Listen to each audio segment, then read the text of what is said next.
Hey guys, how's it going? Welcome back to another patch rundown. Today we're going to be talking over the patch releasing September 20th. This patch is really small, there aren't any actual balance changes, but they are adding one new unit, which is the Winter Chiropractor. It's the Winter Wyvern from Dota Auto Chess.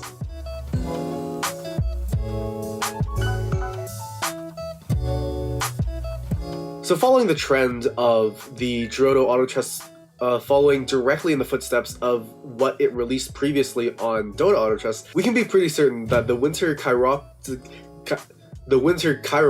is going to be about the same as the Winter Wyvern. It's going to be a one-cost Dragon Mage whose skill is to basically put an ally into stasis, healing them for a percentage of their maximum health per second, as well as blocking all physical damage to that unit. So I think that this unit will function really well as a tank, especially with the Dragon buff. What this unit will probably be doing is blocking a lot of mana generation on the enemy team because of how all units are basically getting mana at the very start of the round through physical damage. I think that this piece is going to function very similar to the Glacier Priest unit that was released earlier. It's basically going to be a substitute for Dragon Knight in a similar way that the Glacier Priest was a substitute for Berserker until you got them.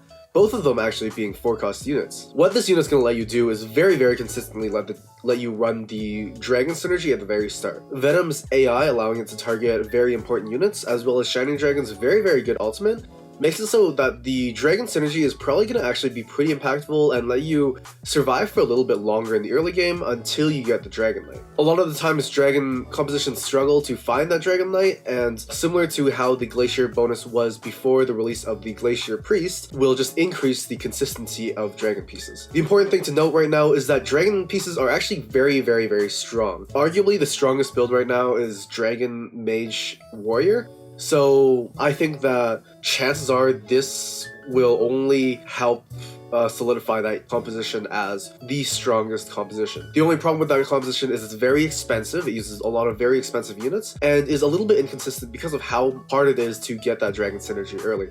This unit just allows you to get that Dragon synergy very consistently, and even build it earlier and get a 2-star Winter Wyvern early, and ideally let you not lose as much health early game.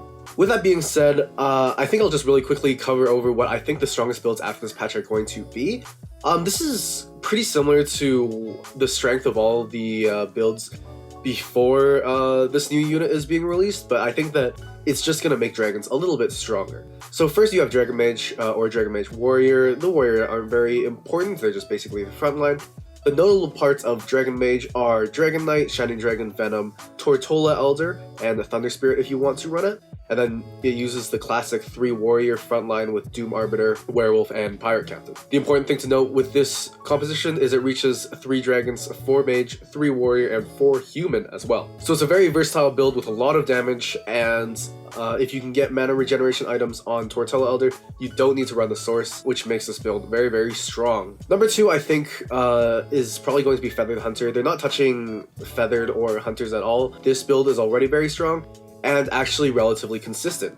Considering you can run Feathered Hunter through lose streaking, this build is very important because it allows you to spring back after a lose streak, running a very strong build, assuming nobody's high rolling super hard and getting a really strong Dragon Mage composition. Right under that, with the addition of the Winter Chiropractor, I think any Dragon build is going to be a lot stronger in this meta because of how much more consistent it's going to be. So you'll be seeing things like Feathered Dragon, because of Shining Dragon, as well as Dragon Knights because of Dragon Knight being a dragon and a knight. And who knows, you might even see other dragon compositions popping up, like a Dragon Mage Spirit build that I've been seeing going around, and there's probably Dragon Assassin floating around. So I think there's going to be a lot more dragon builds, and I think people are going to be getting really creative with Dragon, but I think mostly you're going to be seeing Dragon Mage, Dragon Knights, and Feathered Dragon floating around. Underneath that, you're going to be seeing Glacier Knights, Divinity Mages, Hunter Warrior, and Spirit Mages. These builds are all really strong right now, and I don't think they're going to get any weaker. Dragon Mage does well against these compositions, but if you high roll with these compositions, you'll be doing fine. Glacier Knights is very consistent and is one of the best builds right now. It just doesn't get as strong as Dragon Mage or Feathered Hunter. Divinity Mage is very inconsistent, very strong. It can probably beat Dragon Mage and Feathered Hunter. It's just very inconsistent. Hunter Warrior, very strong, beats Feathered Hunter.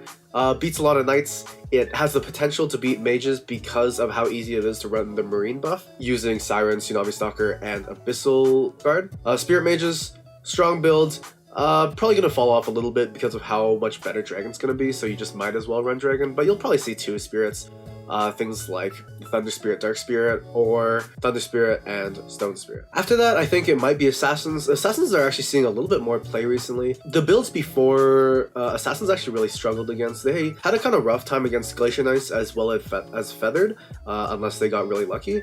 And they also didn't do so hot against Beast Warrior either. With those falling off and squishier builds coming up with Dragon Mage and other Mage builds and other Dragon builds coming up, I think Assassins are going to be able to do a little bit better. And with the shifting meta recently, people have been seeing a lot more success with Assassins. And before, like a week ago, I didn't see any Assassins at all. And now I'm seeing quite a few more Assassins, sometimes even 2 or 3 Assassins in any given game. Lastly, I'm going to put Beast Warrior up on here. Beast Warrior is basically not getting any play right now, but I don't think it's a bad build. It's pretty consistent. It just power spikes a little bit late and a little bit weak. It power spikes at level 8, which is after Glacier Knight's power spike, and their power spike is a little bit weak unless you're hitting a lot of 2 stars. Like, you kind of have to hit 2-star Berserker and then go to level 9 and get Glacier buff in if you're really wanting to put in work with your composition. It's also kind of reliant on getting mana on your Poisonous Worm, so as consistent as the build is early game, the recent nerfs to Warrior makes it a little bit harder to run, and its power spike just isn't strong enough. That being said, it's a consistent build. Running